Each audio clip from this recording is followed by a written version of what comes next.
Election ಈಗ election ಕಾವು ಜೋರಾಗ್ತಾ ಇದೆ. ಎಲೆಕ್ಷನ್ ಫೀವರ್ ಹೆಚ್ಚಾಗ್ತಾ ಇದೆ. ಸೋಮವಾರ ಅಥವಾ ಮಂಗಳವಾರ ಪ್ರಕಟಗೊಳ್ಳುವಂತಹ ನಿರೀಕ್ಷೆಯೂ ಕೂಡ ಹೆಚ್ಚಿರುವಂತದ್ದು.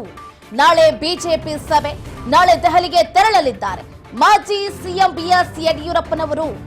ನಾಳೆ ತೆರಳುತ್ತಾರೆ. ಮತ್ತೊಂದು ಸುತ್ತಿನ ಸಮಾಲೋಚನೆಗೆ ಸಜ್ಜಾಗ್ತಾ ಇದೆ ಕೇಸರಿ ಪಡೆ. ಟೋಟಲಿ ಹೇಳಬೇಕು ಅಂತಂದ್ರೆ ಮೂರನೇ ಬಾರಿಗೂ ಗದ್ದಿಗೆಯನ್ನ ಏರೋದಕ್ಕೆ ಕಮಲ ನಾಯಕರು ನಾನಾ ರೀತಿಯಾದಂತಹ ಪ್ರಯತ್ನವನ್ನ ಪಡ್ತಾ ಇದ್ದಾರೆ. ಇತ್ತ ಕಮಲ ಪಡೆಗೆ ಸೆಡ್ಡನ್ನ ಹೊಡೆಯೋದಕ್ಕೆ ಕೈ ನಾಯಕರು ಕೂಡ ಅಷ್ಟೇ ದೊಡ್ಡ ಮಟ್ಟದಲ್ಲಿ ಪ್ರಯತ್ನವನ್ನ ಪಡ್ತಾ ಇದ್ದಾರೆ.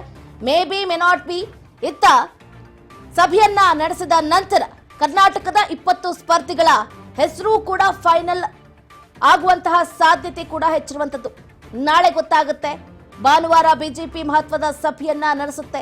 ಕರ್ನಾಟಕದ 20 ಸ್ಪರ್ಧಿಗಳ ಹೆಸರನ್ನ ಫೈನಲ್ ಮಾಡುವಂತಹ ಸಾಧ್ಯತೆಯೂ ಕೂಡ ಹೆಚ್ಚಿರುವಂತದ್ದು.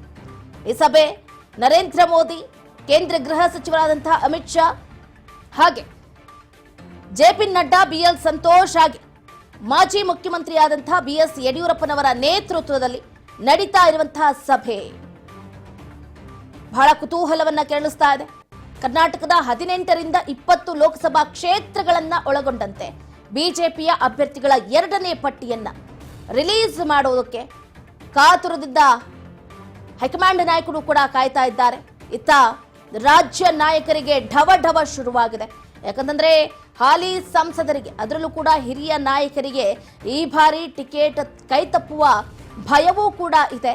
ಹಾಗಾಗಿ ನಮ್ಮ ಹೆಸರು ಎಲ್ಲಿ ಪಟ್ಟಿಯಲ್ಲಿ ರಿಲೀಸ್ ಆಗುತ್ತೋ ಆಗಲ್ವೋ ಅನ್ನುವಂತಹ ಭಯವೂ ಕೂಡ ಶುರುವಾಗಿರುವಂತದ್ದು. ದೆಹಲಿಯಲ್ಲಿ ಬಿಜೆಪಿಯ ಕೇಂದ್ರ ಚುನಾವಣಾ ಸಮಿತಿ ಸಭೆ ನಡೆಯುತ್ತೆ.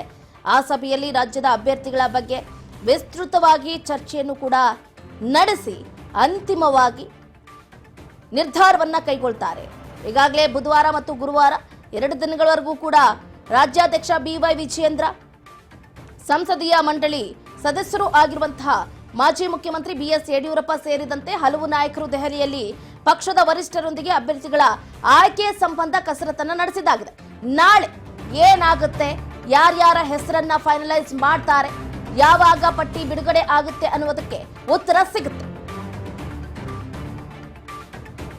ಬಳಿಕ ಕೆಲವು ಕ್ಷೇತ್ರಗಳಿಗೆ ಸಿಂಗಲ್ ನೇಮ್ ಇರುವಂತಹ ಬಹುತೇಕ ಕ್ಷೇತ್ರಗಳ ಲಿಸ್ಟ್ ಅನ್ನು ರಿಲೀಸ್ ಮಾಡೋದಕ್ಕೆ ತಯಾರಿ ಆಗ್ತಾ ಇರುವಂತದ್ದು. ಮಿತ್ರ ಪಕ್ಷಕ್ಕೆ 3-4 ಕ್ಷೇತ್ರಗಳನ್ನ ಬಿಟ್ಟುಕೊಡುವ ಬಗ್ಗೆಯೂ ಕೂಡ ಮಾತುಕತೆ ನಡೆಯುತ್ತೆ. ಜೆಡಿಎಸ್ ಅಧಿಪತಿ ದಳಪತಿಗಳಾದಂತಹ ಎಚ್ ಡಿ ಕುಮಾರಸ್ವಾಮಿ ಈಗಾಗಲೇ 4-5 ಕ್ಷೇತ್ರಗಳ ಮೇಲೆ ಕಣ್ಣಿಟ್ಟಿದ್ದಾಗಿದೆ. ಬಟ್ ಹೈಕಮಾಂಡ್ ಮಾತ್ರ 4-5 ಕ್ಷೇತ್ರಗಳನ್ನ ಬಿಟ್ಟುಕೊಡುತ್ತಾ ಇಲ್ವೋ ಅದಕ್ಕಂತೂ ಗೊತ್ತಿಲ್ಲ.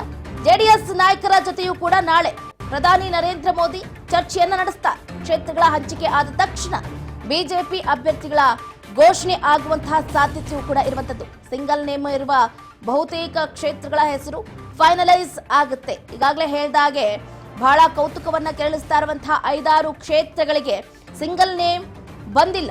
ಒಂದು ಕ್ಷೇತ್ರಕ್ಕೆ ಬರೋಬ್ಬರಿ 2-3 ಹೆಸರು ಕೇಳಿ ಬರ್ತಾ ಇರುವಂತದ್ದು. ಹಾಗಾಗಿ ಅಳೆದು ತೂಗಿ ಸಿಂಗಲ್ ನೇಮ್ ಅನ್ನ ರಿಲೀಸ್ ಮಾಡೋದಕ್ಕೆ ತರಾತುರಿಯಾಗಿದ್ದಾರೆ. ಕಾದು ನೋಡ್ಬೇಕಾಗುತ್ತೆ ನಾಳಿನ ಸಭೆಯಲ್ಲಿ ಯಾವ ನಿರ್ಧಾರವನ್ನ ಕೈಗೊಳ್ತಾರೆ ಅಂತ.